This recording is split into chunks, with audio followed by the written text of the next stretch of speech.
குழந்தைங்களே, பொங்கலோ பொங்கல். இது அறுவடை திருவிழா.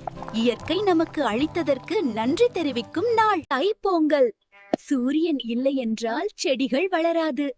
அதனால் சூரியனுக்கு நன்றி சொல்லப்படுகிறது. மட்டு பொங்கல்.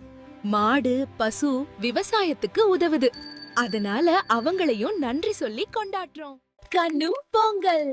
வேலையெல்லாம் முடிஞ்ச பிறகு குடும்பமும் நண்பர்களும் சேர்ந்து சந்தோஷமா இருக்கிற நாள். பொங்கல் நமக்கு நன்றி, கருணை, நட்பு கற்றுக் கொடுக்கும் திருவிழா.